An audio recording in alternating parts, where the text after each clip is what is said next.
Hello, I'm Matt Wilhelmi, and I work for Entromy. It's an organizational insights platform, and we've put together a private equity panel of different industry professionals. And so wanted to kind of set the stage for the conversation today. We're going to be discussing some different trends in private equity. Specifically, we're going to be looking at the role of artificial intelligence, cloud, and digital infrastructure in PE-backed value creation. And so our different panelists will be weighing in on these different topics. We'll answer questions like, as private equity firms are increasing their investments in AI, cloud, and digital infrastructure, maybe how are those technologies influencing due diligence, post-close transformations, and long-term value creation? We'll also look at shifting impact from leadership hiring, technology roadmaps, and product scalability across different sectors.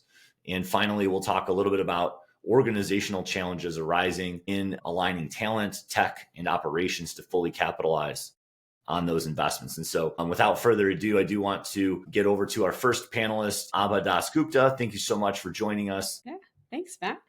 Yeah, so overall, when we think about the use of AI, cloud technologies, right, where it's actually been very beneficial for these PE firms is in due diligence. So now that we can take unstructured, structured data and do our comparisons and the correlations across the data. So you're seeing an emergence of tools in the market that allow these PE firms, allow folks to really take tons of financial data, for example, spit it in through a model with an algorithm, and then out comes what are the risks? What are the risks that they see within this model? So typically where you would have analysts combing through tons of data, we now have tools and technology, right? So it's optimizing and identifying the inefficiencies, which is great as a PE firm's trying to evaluate, is this the right fit? Is this really going to be where I want to change the direction in my portfolio? And most important, what's the valuation? What's the valuation of this asset as I bring it in? It's helped certainly when we think about in the fintech industry, for example, there has been a lot that's being used in fintech to actually understand the synergies across even their portfolio. So I think that's been great. So I think what we're really seeing in the market is an acceleration of being able to ultimately acquire that company, because now the cycles for reviewing due diligence, evaluation, the synergistic models have been condensed, which is fantastic for the industry so that we're not having, right, a lot of assets kind of sitting there for quite a bit of time waiting to get plucked. It also helps the PE firm in the sense that they don't have capital that's sitting idle also, right? Because they always need that to be invested. So we're seeing this across fintech, edtech, health tech. So it's been fantastic to see those changes in the market. Thanks, Abha. Yeah, I really think when you start talking about some of the specific usages of AI, a lot of people are talking about the creation of what it can do. But what you just talked about is more of the analysis and some of the more critical functions that maybe it can provide in terms of analyzing a lot of data and really going deep on different financial algorithms or identifying trends. So, Stephen, I would like to kind of have you address the question here with the role of AI and cloud. I know you've got quite a background in this arena, so I'm hoping you can weigh in here. Yeah, for sure. I love that Abha took sort of the deal side equation in terms of the PE use of AI, and I agree. It's definitely accelerating, shortening the curve, I think, on some of these deals, particularly in the legacy analysis that went into this. And it's also being used all along the horizon or the value horizon, even a couple years out from focusing on targets, trying to understand. Typically these PE firms will look at 300 companies or targets 2 years out, narrow it down, and they can build models that fit with their overall portfolio or fund strategy, right? Whether they're opportunistic or they're buying depressed companies or whatever it might be, to help inform the data, just like Abha was saying, and provide an accelerated output of that. So I think that that's huge. When I think about, I'll take a different tack. I'll think about the targets, right? Or at the target level and early on in opportunities. I mean, look, they're going to want to know what the soon to be potentially portco, what they're thinking about AI use, how it fits with the strategy. Do they have the tactical capacity to use AI? Meaning, do they have the right kinds of learnings internally or the right kinds of resources to do that, but how the business plans on enabling. And maybe that's the PE's strategy and model coming in, even if the target doesn't really have any indication of how they're going to use it at all. But there's no doubt that it's going to become a fourth wheel if you think about operations for a lot of businesses. Forget about whether it replaces tons of individuals or not. It's really going to make everybody superhuman. So there's going to need to be a plan in its use, and a plan and a strategy around going beyond that fear of missing out at the target and actually having a structured plan to meet the investment thesis over time, right? And to bring value. There's a lot of companies that we're seeing that are kind of stuck. They don't know where to start and where to go on this stuff. But there are examples where, you can take claims processing, for example. There's a lot of very simple, small things that companies can do to prove up the value. And that's the best place to start, is to sort of build some confidence in using the tools and the skills involved. And then as time goes on, you start to pull others through in an organization into learning the benefits of using AI, whether it be agentic or, an LLMs. But there's no doubt that this is becoming, both from the buy sell side, but also from the PE, the firm, or the operations side, right down to the targets. It's just becoming part of the fabric, right? And I think it's very exciting. Yeah, Stephen, I think exciting is a good word to use. There's so much opportunity to utilize it in a number of ways. So we're definitely going to be seeing and talking about AI quite a bit more than maybe we even already have. Heather, I was wondering if maybe, you and I could chat just a little bit here about the digital infrastructure and really kind of how, your experience with working maybe with post-closure acquisitions and some of those opportunities where maybe the software is really important to, deals kind of and companies aligning, and how that kind of fits into the picture here. Yeah. So when you have two different companies merging their infrastructure, you're going to have a lot of overlap potentially. You might even have different infrastructures that sort of are dissonant with each other, and some that would blend nicely. So what you really want to look at is what are those risks? What are the risks? Because the first thing is always going to be security. Like, how can we mitigate risks in our infrastructure and that security? So talking about AI is wonderful because AI can definitely increase efficiency in many, many avenues, but it's being aware of what you're looking to change and improve. So that risk is going to be the first thing that I would want to focus on, is identifying that, and then looking into figuring out how you can optimize, because optimize is always going to be the way that you can save the most money, time, and honestly, frustration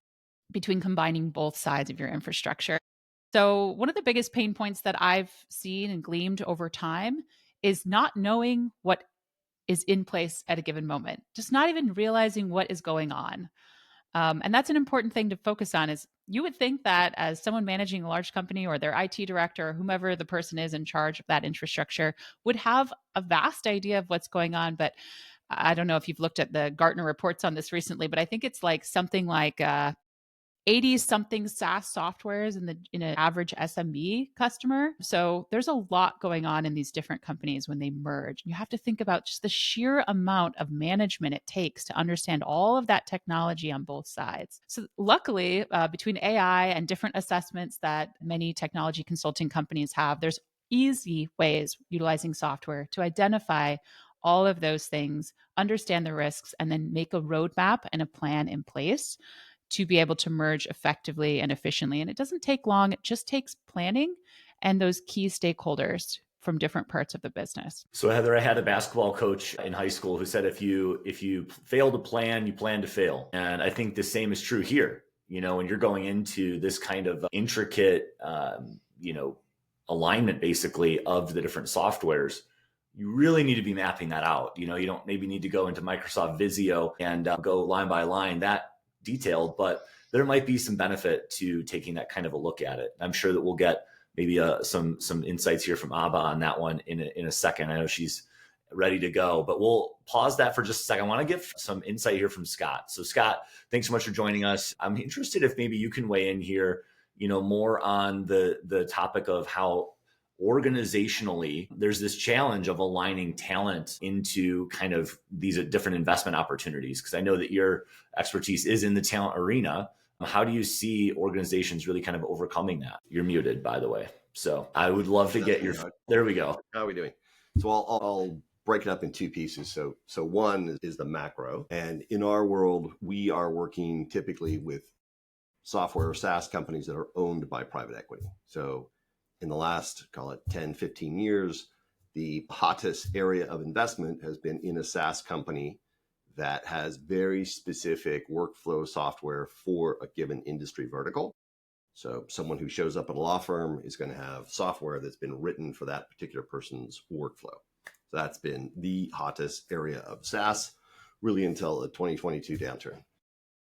So with that in mind, if anybody caught the NVIDIA CEO's speech at the Consumer Electronics Show about a month ago, the first point is there's the doomsday scenario, which is agentic AI is going to replace the need for all these highly tailored software instances for given verticals. So going back to Heather's comment of if a given company's got 80 different installations of a SaaS product, the first thing that the customer is going to do is start to look to chop those out. So the doomsday scenario is we no longer need all these specialty vertical software firms that have got 30 years of deep expertise in an industry and can write very specific software to make their customers happy.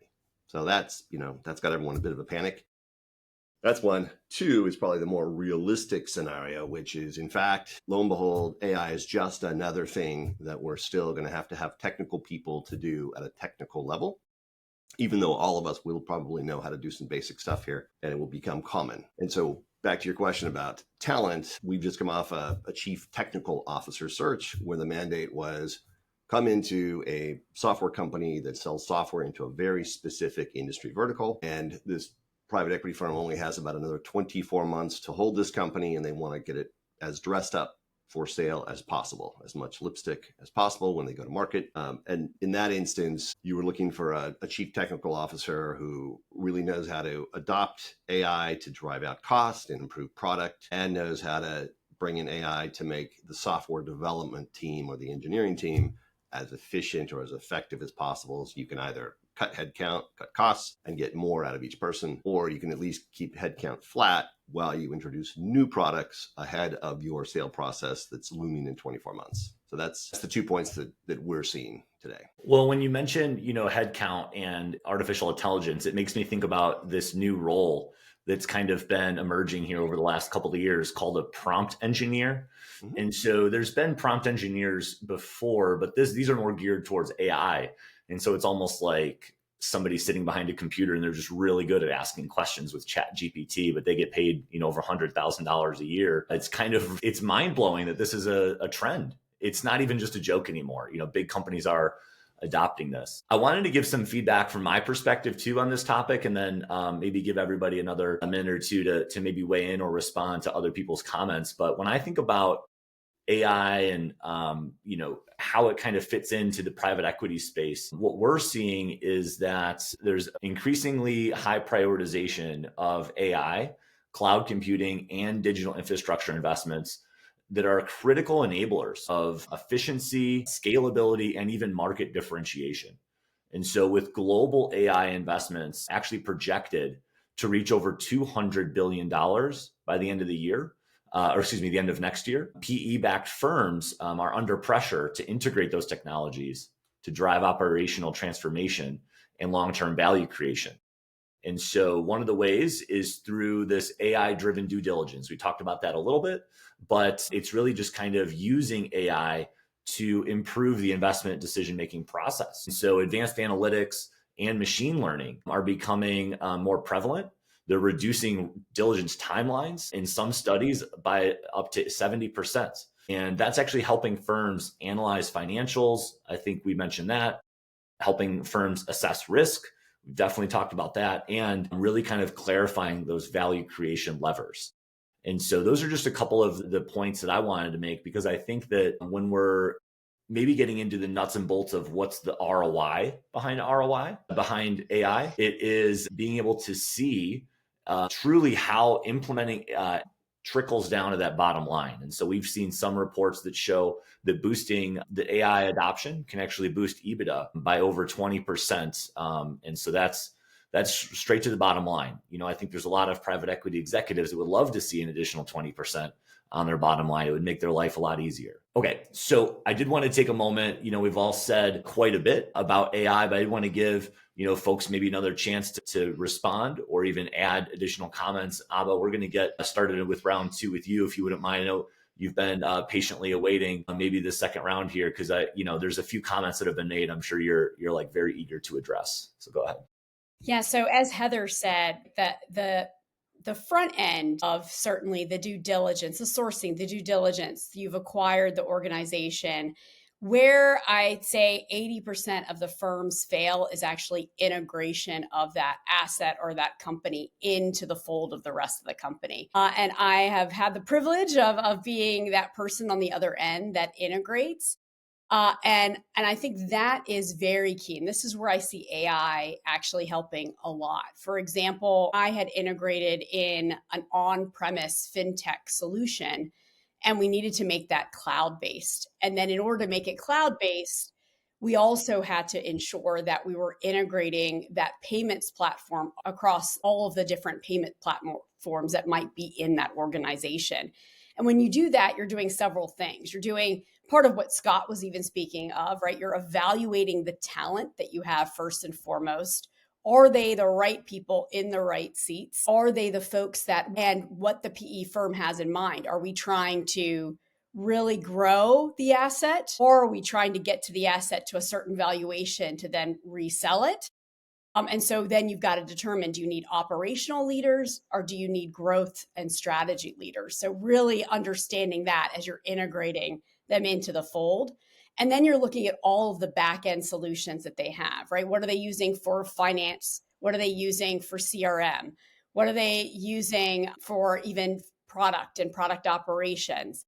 And so all of that work to actually integrate the back end, right? So really the office, if you think about it, what are we doing with the back office systems so that it's seamless to the customer, that they see a well-oiled machine, whether or not it's been an acquired entity or not, that everything is humming quite nicely. And that from a back end, you're getting the right kind of metrics, KPIs, dashboards created to really understand the health of that new property that you've now just acquired. And so in doing all of that, I feel like this is where I see AI being inserted even more so, to even help folks understand from a back end perspective, what's the technology stack on, right? What does my front end look like versus my back end technology stack?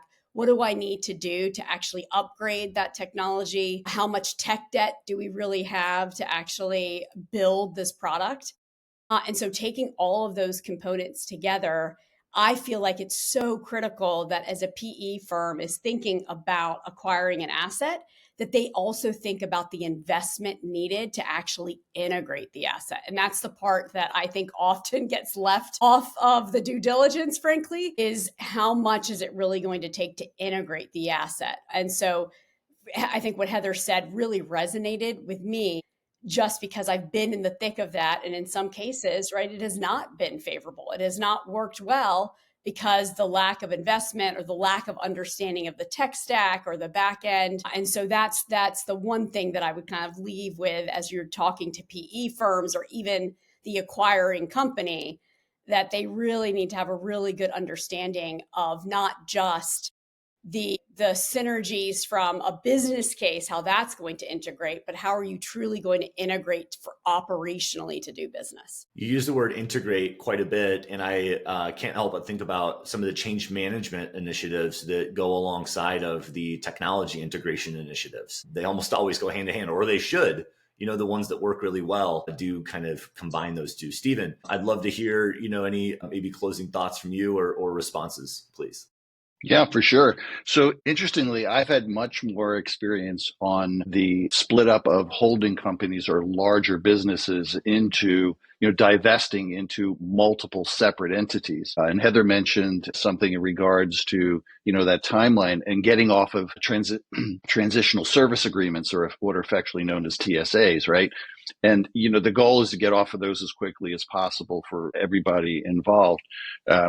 In thinking about where AI can help on that side of the equation, is, all of this is really very simple algebra. You've got time, money, and resources, and they are all directly related. Abha said in regards to determining that risk on the front end of a deal, I'll just take a quick left and I'll get back to the divestiture point, is critical, and diligence has to happen carefully, and AI is not going to help with all of that. And what I mean by that is, what are the underlying risks? There is a hypothesis and there is an investment thesis, and if they don't understand that they're missing a zero on a legacy platform, or that they really don't have the skills needed to take this or scale this business, that can affect the assumptions on the deal. And look, it's all about optimization and efficiency very often, particularly if you're trying to grow value or top line revenue, whatever it might be.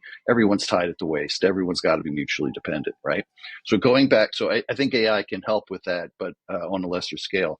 Going back to the divestiture piece, I haven't seen it used greatly yet, right? But I do think that there's going to be a ton of strength in making a company stand alone with the purpose of splitting one asset into multiple revenue generating opportunities or value generating opportunities for a portfolio, for a PE company, will be something very interesting to watch. It's kind of a little bit of the same stuff, but in reverse. And there's some things that we're looking at and trying to accelerate that on that sell side experience, and or cleaning up prior to divestiture, right? Using the tools to refine, if you will, right? Or get some operations to a higher fidelity. What can you do? Because now you've got PE companies buying from other PE companies 10 years ago. That didn't happen a whole lot. So it's kind of like piranhas are eating piranhas, right? And so they have a level of expectation. You're not going to sell me this junk, right? It's a totally different buyer's market, and they're working now together, but also dissynergistically in the marketplace. Well, Stephen, I agree with a lot of your points. I think there's an important point to make that maybe just adds to what you said, which is in the market, we see a lot more actual carve-outs and LBOs than we do actually seeing roll-ups. The data shows that there's about 5 times more carve-outs and LBOs than there are, pure M&A deals. So that's probably where some of that's coming from. But I think this relationship between business growth and business efficiency that is maybe commonly held, it's like, if we can grow our business, it's going to be more efficient just because of economies of scale. The actual relationship is more curvilinear, in my opinion, because there does get to a point of maybe some limited returns. And it could even be, affected and even moderated by the leadership team's ability to identify when that growth isn't economic. And when it does make sense to carve out some specialties and efficiencies and maybe bring in that outside party to be that specialist. So there's no surprise here that you're seeing a lot more of that PE activity. Yeah, just a quick follow-up to that, if I may. Interestingly, the opportunistic buys or the roll-ups in thinking about integration, and I've had a lot of experience with this, is, you don't necessarily need to integrate a new entity all the way, right? At some point, it may benefit the portfolio or the fund to divest that at some point. So do you really want to fully matriculate that organization into the larger or the vertical model that you have, when in fact you could probably just tape it on, if you will, right? So that it can be more easily removed. What are the optimizations and efficiencies that new company can gain by either the parent or technologies, and think of the end in mind, right? Just go there because the opportunities are vast. You don't know where you're going to be in 18 months or 36 months. So do you really want to spend all the money that some leadership may suggest and bringing them all the way in? I would say absolutely not. Thanks for that, Stephen. I think, we're getting into some of the very specific details that I was kind of hoping we would get into on this panel, and the perspectives from differing expertises, which is just kind of further enhancing the chat. So Heather, I was wondering if maybe you had, some additional thoughts you wanted to contribute to, this kind of layered discussion around AI and digital infrastructure with PE. Yeah, I do. Thank you for asking. I'm actually really excited to talk about AI. I talk about it a lot at work too. And one thing that I would like to share is a trend that I've noticed over time with organizations needing AI or wanting AI and their budgets. As we know, money and budget is very important. So coming in from a sales background perspective, what's so crazy to me is that there were so many situations where an organization didn't have budget for security. And I'm talking like MFA, multi-factor authentication. And more in the last year or so, we've seen organizations that had previously said, hey, we don't have budget for that this year. That's a next year goal. But they're coming and saying, we want AI. We don't know why. We don't know what the ROI is, but we want AI. So when we're looking at utilizing and integrating AI into some of these mergers and acquisition deals, we need to think about the why. And another concern that organizations have is, hey, we don't want to replace the human element. Like, are we going to lose our jobs? So if you look at those two crazy things that I think are crazy in this industry are, we have budget for this, but we don't know why and we don't know what, but it's really cool. And what's the human element of AI? So those two avenues. The first side being everyone wants to utilize it, and it's almost a race to the start. When you think about Kodak and how they turned down the digital camera and what that did for their organization, and every organization wants to know how they can implement it and utilize it. So we're looking at operational efficiency and optimizing these organizations as you're merging them. You have to think about what Abha had mentioned before about the different stakeholders involved, understanding those KPIs, the metrics that would make a business successful, and that why, and then putting in good data into it. And then the other side of the AI conversation that I like to bring up is that AI is actually really exceptional at having empathy, understanding the point of view of the data, and also removing bias. So putting that into different languages. If you're speaking with someone from another culture with a different language, you might not understand their tone of voice. And you can actually ask most AI models, what's the tone of voice of the person I'm speaking to after a meeting ends? And it can tell you that. So there's incredible things and incredible ways that AI can remove that bias for your organization. And that's really why you need to have those human conversations, put in that good data to understand how best to optimize your organization. So those why conversations are so important. And that's really what I wanted to highlight here, because there's not going to be a replacing of the human element. What we've talked about is how it can accelerate. And it can only accelerate if we're using those human elements, those why conversations, and then adding AI to it. So that's what's really exciting to me here, is it can be incredible or it can be junk data. And it really does depend on the human element that's involved. Heather, I think you brought up a lot of really good use cases and applications for AI. So thanks for contributing that. And I think some of it's even thought-provoking, which is almost just to say, man, if AI can tell me the tone of maybe somebody from a different culture, what else should I know about that culture? How could I best position my sales pitch or my presentation deck? Or I hadn't even considered maybe, this other element of maybe a different culture. And so that's just, I think, bringing people together a little bit more and having them be a little bit more in tune with some of those individual differences. Scott, I wanted to give you a chance to maybe close us out today and respond with some final thoughts, if you don't mind. Sure, happy to do it. I'll just jump into the private equity firm at the fund level, right? The GP. What we're seeing is particularly in the large cap funds. So they're doing multi-billion-dollar deals. Check sizes are very large. Traditionally, that's a heavy, call it financial engineering effort. And traditionally, you've got an army of analysts that are doing your work, right? They stay in the office till 2 a.m., or at least they did in the old days. And they crank out these models. And you've just got large headcount because your fund can afford large headcount. So what we're seeing there is the early stages of, call it the RAG AI, the retrieval augmented generation, which it's just looking at a firm's own data. It's not going to the public internet. And I think McKinsey's a great example of a firm that's done this really well. It's just basically saying, look, we've got, in the case of a private equity firm, we've got amazing analysis that we've done over the years, and amazing spreadsheet data.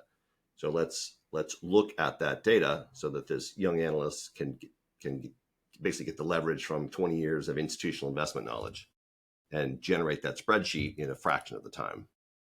Ergo, we don't need 10 of you staying until 2 a.m. We only need 2 or 3 of you staying until 2 a.m. So that's definitely a trend. There's a lot more. We don't place people at on the investment team. We're going to do operating partners, but we just get a ton of inbound resumes from younger people in PE firms who are seeing that writing on the wall. So that's a trend. The other thing we've even experimented with is a software product out of New York called Mosaic. It basically can do a leverage buyout in a box pretty cheap. So if you've got an idea to take a public company private, you can feed in some data and it will spit out a really good first model that just gives you a back of the napkin. Could you get financing? Could you get the deal done? It can spit that out in a few minutes. And then you can feed it to an analyst to go spend some time on it. So that's going to be super helpful for funds that are large, all the way down to the small funds that only have a few people, because they're going to get a ton more leverage. So that's what we see on the P fund side. And then I think on the portfolio company, and keep in mind we're just doing tech enabled and software work, right? Companies that are either tech enabled or do software. So we're actually really optimistic, because we do think that I think, as you mentioned, Matt, with prompt engineering, anybody, and particularly liberal arts people who are way better writers, can come up with amazing product ideas. And so we're optimistic that you're going to see people with non-technical degrees inside these software companies, probably in product management teams, coming up with great ideas that they can then bring in their colleagues from the software development or engineering side and work on really interesting new products. That's what we think is going to go. So I wanted to close here with just some maybe some final thoughts. And first of all, I want to say thank you to the different panelists for the different opinions and insights here. I think as today's discussion really highlighted, private equity is evolving at an unprecedented rate, driven mostly by technology and advancements, maybe even shifting market dynamics and these new strategic initiatives. And all of this is really kind of driving this new way of thinking about business. So from AI-driven operational efficiency to maybe even longer hold periods, to maybe even quicker expectations of ROI, the ability to adapt and execute with precision has never been more critical, because even though we're able to do things a lot faster, you're going to be able to make mistakes a lot faster too.